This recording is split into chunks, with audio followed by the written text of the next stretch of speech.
When you don't care about your employees, they will not care about the organization, they will not be engaged, and they may quit. The need for greater care for employees is now here to stay. In fact, a recent study found that 9 out of 10 working Canadians are more likely to work for an employer that cares about them and their overall health and well-being. You just heard from Alan Sachs, a professor of organizational behavior and HR management at the University of Toronto Scarborough, with a cross-appointment to the Rotman School. For more than 3 decades, Alan has studied the shifts in human resource management. He even co-wrote a book on employee engagement, which was released in 2021 during the height of the COVID-19 pandemic.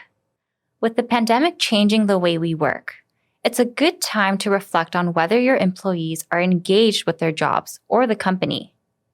How do you show employees you care about them? How does that affect their performance? And what does employee engagement even mean? Well, that's the million-dollar question, because it has been defined in many different ways, and very often it's been defined incorrectly. So, for example, we often see definitions of employee engagement that sound really like organizational commitment or job satisfaction. And it is not those things. Welcome to the Executive Summary, a new podcast from the Rotman School of Management, bringing you a quick digest of research, insights, and innovative thinking from our faculty. I'm Jessie Park.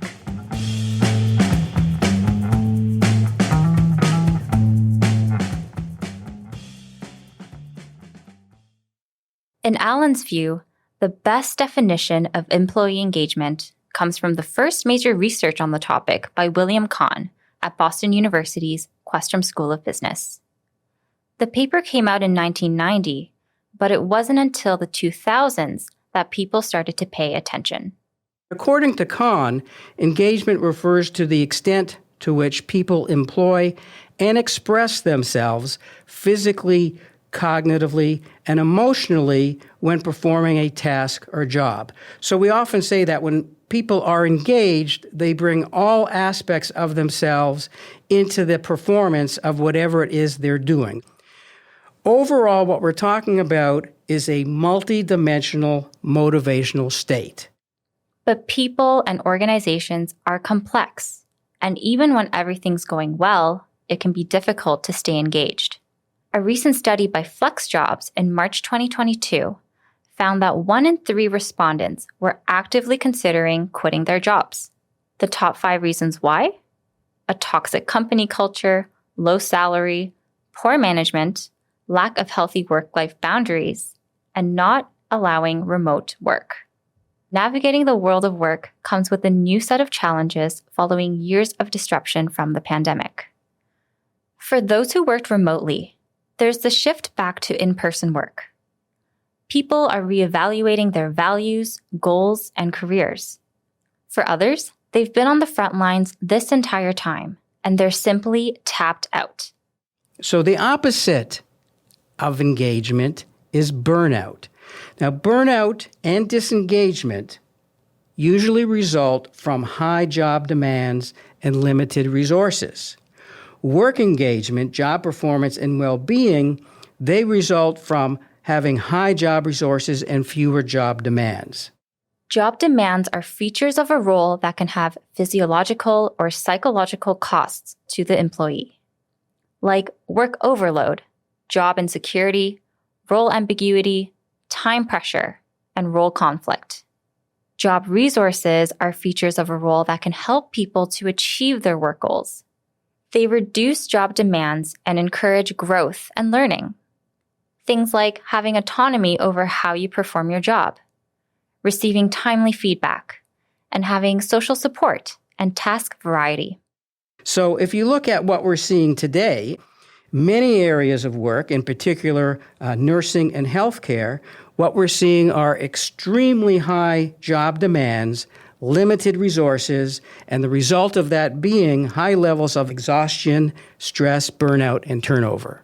While the nursing crisis in Ontario, for example, is compounded by salary disputes and a strained healthcare system, Research shows there's something all leaders can do to boost morale and engagement in a meaningful way.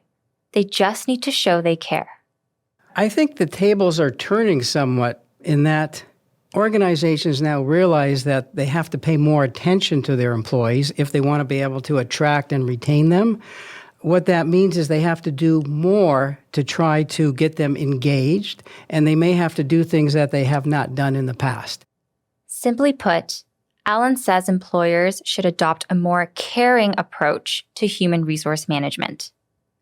That means paying more attention to tangible resources that support an employee's basic psychological needs, their growth and development, and their health.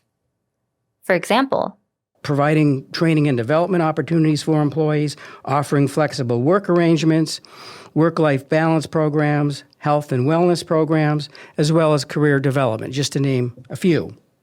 With this caring HRM system, you have these bundle of practices, and as a group, they signal to employees that the organization cares about them and is providing them with resources to satisfy their needs and improve their well-being.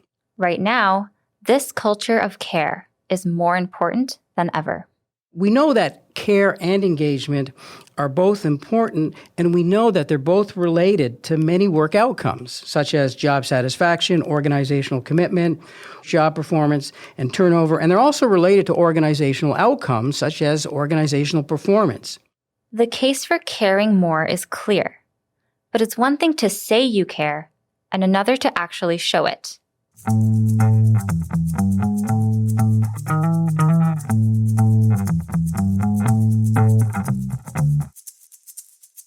Let's talk about Click Health, a Toronto-based marketing company that specializes in healthcare and life sciences. It's been named a Best Managed Company for 13 consecutive years.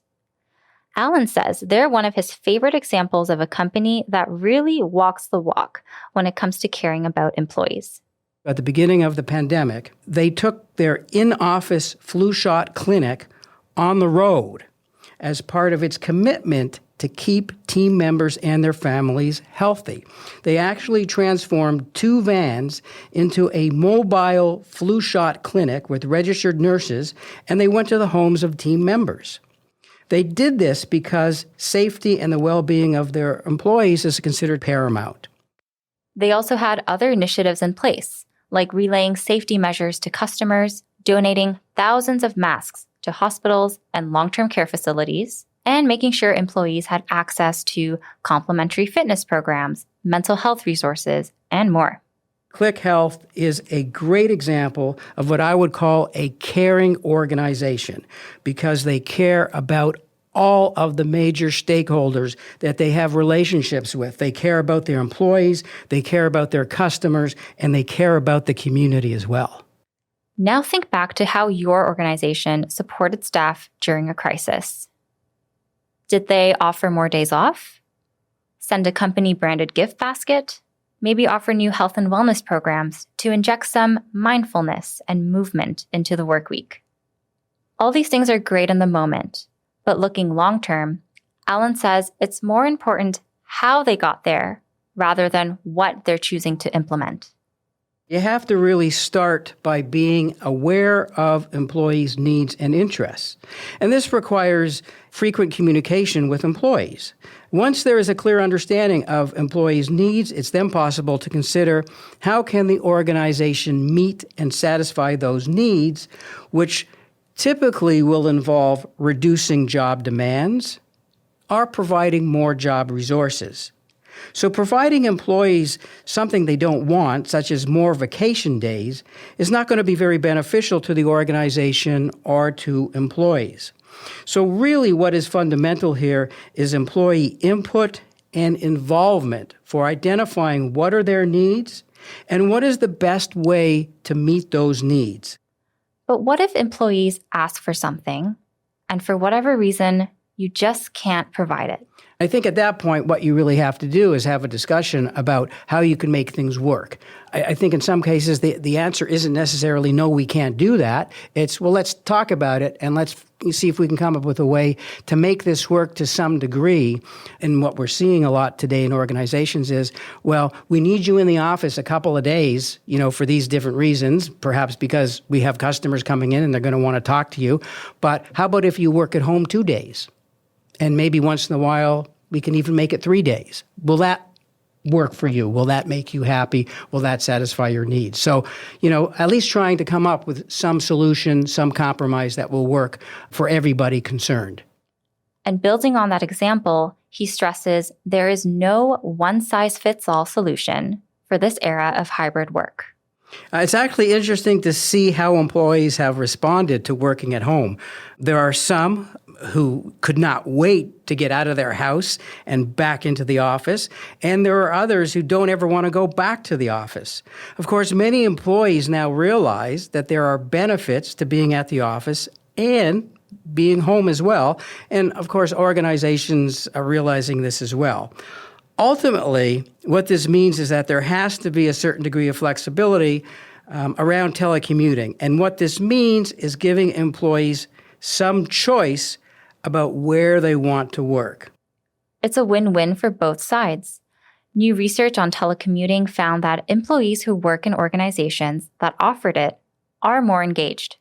Clearly, offering some opportunity to work at home is going to be really the most beneficial thing for organizations, especially when it comes to attracting new employees, retaining the employees you have, and actually engaging employees.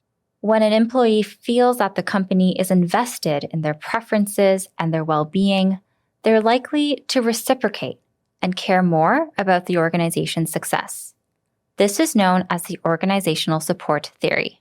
Now, in a similar manner, I've suggested that when employees believe that the organization cares about employees will reciprocate by caring about the organization, which they will enact and demonstrate through higher levels of engagement. They will reciprocate that care and concern by helping the organization achieve its goals and objectives.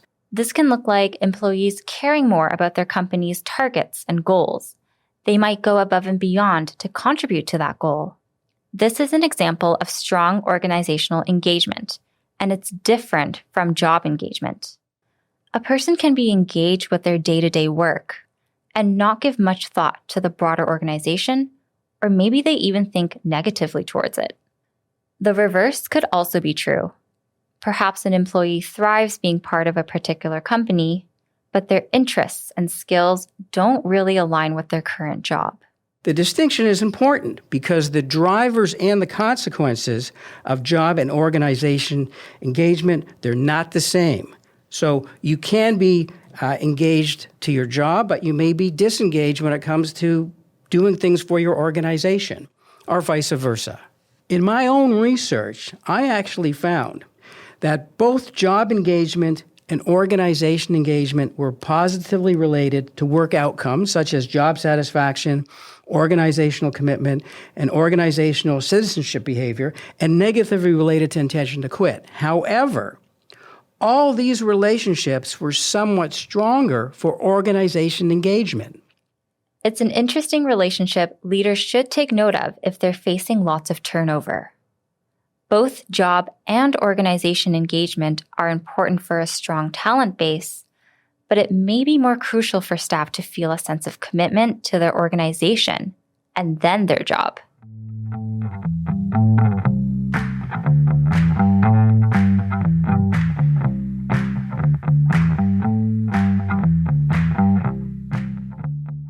As Alan says, it's not just about having good policies that make sense for employees. So much of the success of HR teams rides on the employee's perception of that policy. Now, employees are smart, and employees know when organizations are doing things to get more out of them and to try to increase their performance. Employees form attributions about their organization, and that is trying to understand why their organization is doing something. And if they don't believe that the actions are authentic, are sincere, or that they are non-discretionary,